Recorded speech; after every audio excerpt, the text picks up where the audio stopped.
राज्याभिषेक झाला आणि शिवराय छत्रपती झाले. शिवराज्याभिषेक दिन हा मराठी इतिहासातील तेजस्वी आणि लखलखते पान, भारतीय इतिहासाला कलाटणी देणारे आणि युग परिवर्तन करणारा हा दिवस.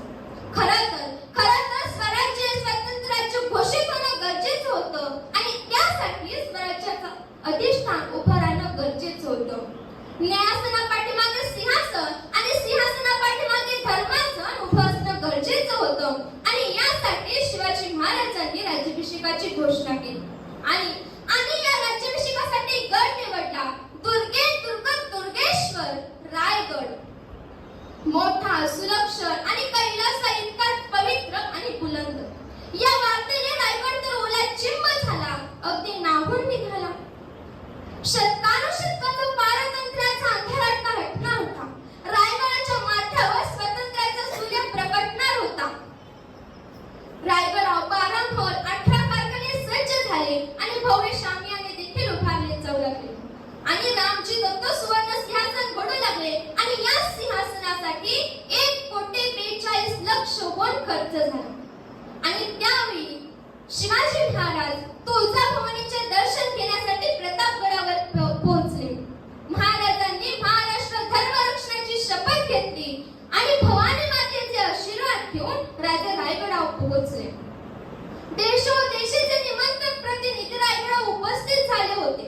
इंग्रज सत्तेचे प्रतिनिधी, फ्रेंच, डच, पोर्तुगीज, बिजापूरच्या आदिलशाहाचे, भागानगरच्या कुतुबशहाचे असे अनेक प्रतिनिधी रायगडावर उपस्थित राहिले होते.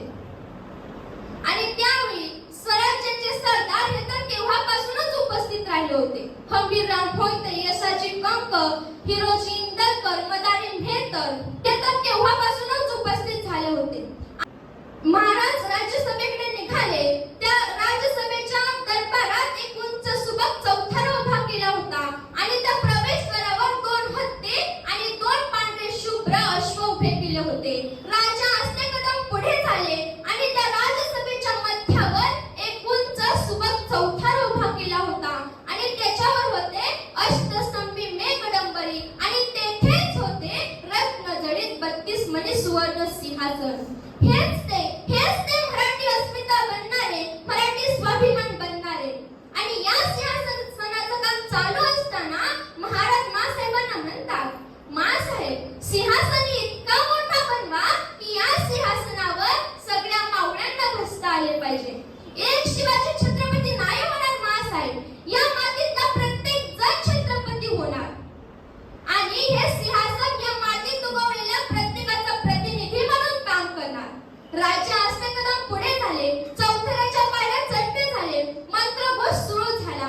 घोषणा तर सुरूच होत्या आणि तेवढ्यात मंत्रघोषितात गागा भट्ट यांनी सुवर्ण राजदंड महाराजांच्या हाती दिला आणि हा सुवर्ण राजदंड महाराजांनी मस्तकी लावला आणि आपला उजवा गुडघा जमिनीवर टेकून महाराजांनी सिंहासनाला वंदन केलं आणि अतिशय नम्र भावात पदस्पर्श न करता राजे सिंहासनाधीन झाले.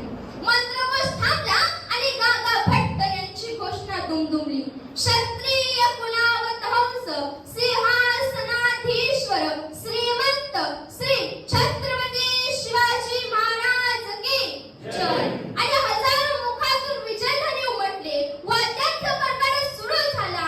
गडाच्या चारही बाजूने तोफांचे आवाज सुटले आणि महाराष्ट्र भूमीला छत्रपती राजा लाभल्याची वार्ता आसमंत पसरली.